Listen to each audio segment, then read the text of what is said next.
Really interesting to hear from Eddie Jones there. What I've picked out of it was a couple of things. The first thing is that he's got 6 frontline players that will just walk straight back into this team.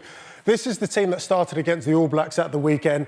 Those are the 6 frontline players that we think he's talking about. How do you think they feature, and how would you change this Probably. squad? I mean, I don't think there's any, there's a couple of other guys that could be involved, but I think these two definitely would be on his front line at the moment. Rob Shaw, we know that he's a big fan of. Watson, Joseph, I guess Watson could be a 15 as well. We've got him down there as a 15. What would you do to this backline, Oz? I'd keep most of it, if that's OK with you, with everyone. I think Youngs and I think Farrell are sort of cementing themselves in those positions. Danny Kerr come in, a bit of a bolter, maybe Dan Robson when he's fit again. But I don't think we're going to see that change by the time we get to the World Cup, particularly if he said he's 90% sure this is his team. Midfield, for me, a little bit different. I think we could see Manu Tuolangi come into either the 12 or the 13 shirt. You know, he's down there. When he's fit, he is a game breaker, as we've seen. And if he has a full season without injury, then maybe we see him. I think Ashton will stay.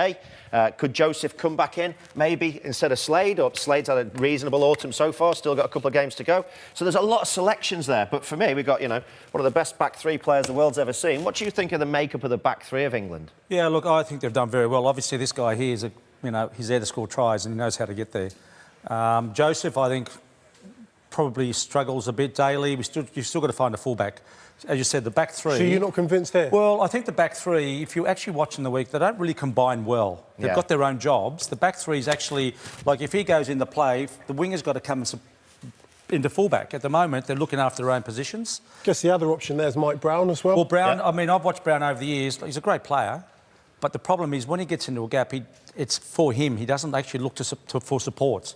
And that's where I think he's struggled a bit. If he actually learns that if you can actually make a break, then pass to someone else and then support, you're going to find that these guys will be a lot more breaks being made. Maid's obviously a very experienced player, did a great kick on the weekend down the blind. Yeah. He's hungry. You can see that they're the guys you want in the team, the guys that really want to keep on improving. Absolutely. Ben, the forwards, how does it change much for you? Guaranteed coming in at number 8. Is Vunipola. I think Wilson's had a fantastic autumn. I think he's got his chance of getting on the plane and being one of those players. When you're a 31-man squad, you need players that can cover a couple of different positions. So he can go right across. So he could even become very important for the bench. I think Underhill at the moment, but obviously Curry's injured, so Curry could come back in there. Haven't seen enough from this guy yet. The man that we know that Eddie Jones likes because he's always top of the stats. He might not do the most flashy stuff, but Eddie sets the tone for how they want to play. So I think that with maybe Curry, if he's fit, in there as the back row. In terms of the second row, this is really difficult because you've got 3 really good players all playing for the number 4 shirt.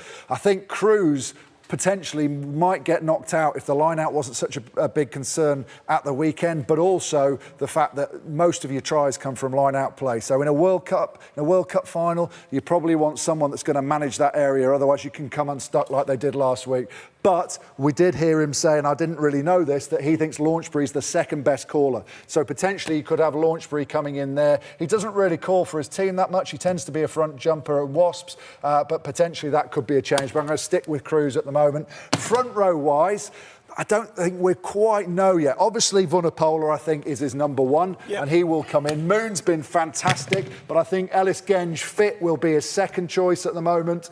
In terms of Hartley George, that's an ongoing debate, but at the moment he seems to favour Hartley. Final one, though, is Tighthead. We know Carl Sinclair's been starting. Williams in there as well, but I think that Dan Cole isn't done yet. He's playing really well for Leicester. His scrums are tearing everyone else apart. He's winning penalties. And that just might be a temptation for Eddie Jones come the World Cup. Well, that's the team that we've been looking at. Please get in touch with us at BT Sport Rugby. We've also got rugby tonight on next week at BT Sport 2 at 8 p.m.